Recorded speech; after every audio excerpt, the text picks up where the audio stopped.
हिंदू धर्म में गुरु को ईश्वर के समान माना गया है। गुरु के आशीर्वाद से जीवन तर जाता है। व्यक्ति करियर में हर सुख सफलता को प्राप्त करता है।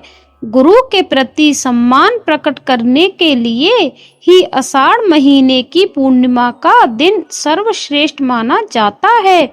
आषाढ़ महीने की पूर्णिमा को गुरु पूर्णिमा भी कहा जाता है, क्योंकि इसी दिन वेदों के रचयिता महर्षि वेद व्यास जी का जन्म हुआ था। गुरु पूर्णिमा पर स्नान दान के अलावा लोग अपने अपने गुरुजनों का आशीर्वाद लेकर दान पुण्य करते हैं, जिससे जीवन सुखमय बना रहता है। चलिए आपको बताते हैं साल 2024 में गुरु पूर्णिमा कब है, व्रत कब रखा जाएगा, स्नान दान कब किया जाएगा और इस दिन क्या आपको करना चाहिए। सबसे पहले वेदों की शिक्षा महर्षि वेद व्यास जी ने ही दी थी, इसलिए हिंदू धर्म में उन्हें प्रथम गुरु का दर्जा दिया गया है। यही कारण है कि गुरु पूर्णिमा पर वेद व्यास जी की पूजा करने का महत्व है और सभी सनातनी को इस दिन वेद व्यास जी की पूजा करनी चाहिए। गुरु पूर्णिमा पर भगवान विष्णु वेद व्यास जी अपने गुरु की पूजा करना, भगवान शंकर और चंद्र देवता की पूजा करना अत्यंत शुभ फलदायी होता है। इस दिन चने की दाल, पीली मिठाइयाँ या पीले वस्त्रों का दान करना, केसर तिलक लगाना, भगवत गीता का पाठ करना, श्री लक्ष्मी नारायण मंदिर में नारियल अर्पित करना बहुत ही शुभ रहता है।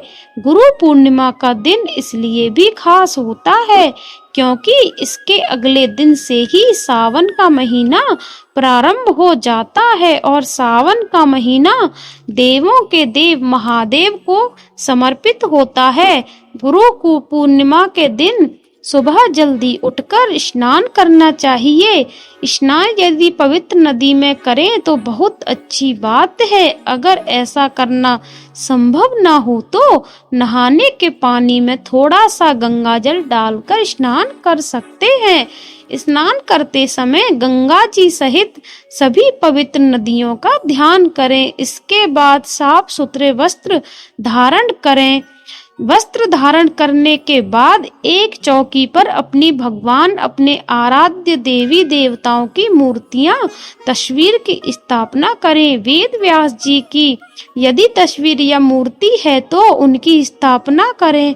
इसके अलावा आप अपने गुरु का भी, जो भी आपके जीवन में गुरु हैं, जिन्होंने भी आपको पढ़ाया लिखाया है या आपने किसी गुरु से भी आपने कोई दीक्षा ली है, कोई गुरु मंत्र लिया हुआ है, तो उनका ध्यान या उनका पूजन भी आपको इस समय करना चाहिए। गुरु व्यास जी के साथ साथ शुक्रदेव और शंकराचार्य आदि गुरुओं का भी आवाहन करें। सभी सप्तऋषियों का ध्यान आप कर सकते हैं।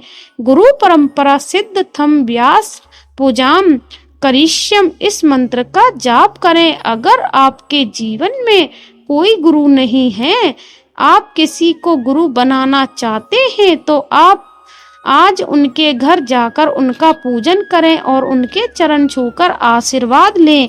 पूर्णिमा की रात को माँ लक्ष्मी जी के साथ चंद्र देवता की भी पूजा करें। जो लोग उपवास रखना चाहते हैं, उन्हें उपवास रखने का संकल्प लेकर दिन भर सच्चे मन से उपवास रखना चाहिए। इस दिन श्री सत्यनारायण भगवान की पूजा करके कथा का पाठ भी किया जाता है और गुरु पूर्णिमा व्रत की कथा का भी आपको पाठ या स्मरण इस दिन अवश्य करना चाहिए। माँ लक्ष्मी जी को सफेद रंग के फल, मिठाई या खीर आदि अर्पित करें।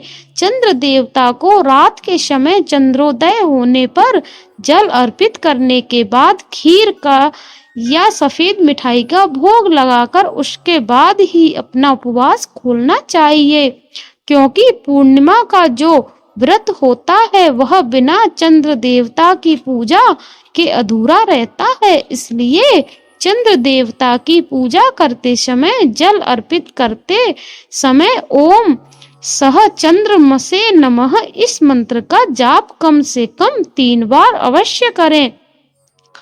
भूल कर भी इस दिन तामसिक वस्तुओं का सेवन ना करें। नाखून, बाल इत्यादि ना काटें। इस दिन मछलियों को आटा की गोली, छत पर चिड़ियों को दाना पानी और गौ माता को हरा चारा या गुड़ और रोटी या फिर पीली चने की दाल या फिर केले खिलाने चाहिए। अपनी सामर्थ्य के अनुसार इस दिन कुछ न कुछ दान भी देना चाहिए और इस दिन दीप का दान करना चाहिए। आसपास के मंदिर में बहते जल में अपने घर के मुख्य द्वार पर और उत्तर दिशा की तरफ एक दीपक आप जला सकते हैं। साल 2024 में इस बार पूर्णिमा तिथि प्रारंभ होगी 20 जुलाई शनिवार को शाम 6 बजे से और 21 जुलाई रविवार की दोपहर 3:47 पर तिथि समाप्त होगी। क्योंकि 20 जुलाई को शाम को सूर्यास्त से बस कुछ ही देर पहले तिथि प्रारंभ हो रही है, इसलिए पूर्णिमा का जो व्रत है वह शनिवार को नहीं रखा जाएगा। आप चंद्र देवता की पूजा या शाम की जो पूजा होती है वह 21 जुलाई रविवार को ही करेंगे और 21 जुलाई रविवार के दिन ही पूर्णिमा का व्रत और स्नान दान किया जाएगा। हिंदू धर्म में उदय तिथि मान्य होती है। इसी दिन श्री सत्यनारायण भगवान का व्रत भी रखा जाएगा और दोपहर के समय व्रत की कथा का पाठ या स्मरण भी किया जा सकता है। 21 जुलाई रविवार को सूर्योदय होगा सुबह 5:57 पर। सूर्यास्त शाम 7:09 पर होगा। ब्रह्म मुहूर्त जो कि सुबह स्नान करने के लिए, मंत्रों का जाप करने के लिए उत्तम होता है, 4:02 से 5:08 तक रहेगा। अभिजीत मुहूर्त दोपहर 12:06 से 12:59 तक रहेगा। इस मुहूर्त में आप सत्यनारायण भगवान की कथा सुन सकते हैं। अमृत काल शाम 6:15 से 7:45 तक रहेगा और अमृत काल में आप शाम की पूजा करके इसी शुभ मुहूर्त में आप व्रत का पारण भी कर सकते हैं। राहु काल दोपहर 4:30 से 6 बजे तक रहेगा। 21 जुलाई रविवार को चंद्रोदय शाम 7:03 से होगा। तो जो चंद्र देवता की पूजा की जाएगी वह 7:31 के बाद से अमृत काल समाप्ति से पहले पहले आप कभी भी कर सकते हैं। व्रत का पारण भी कर सकते हैं। यह थी आज की वीडियो। उम्मीद है जानकारी आपको पसंद आई होगी। हमारे चैनल पर इस दिन गुरु पूर्णिमा व्रत कथा और सत्यनारायण भगवान की कथा भी सुनाई जाएगी। आपसे अनुरोध है आप कथाएं भी जरूर सुनिए।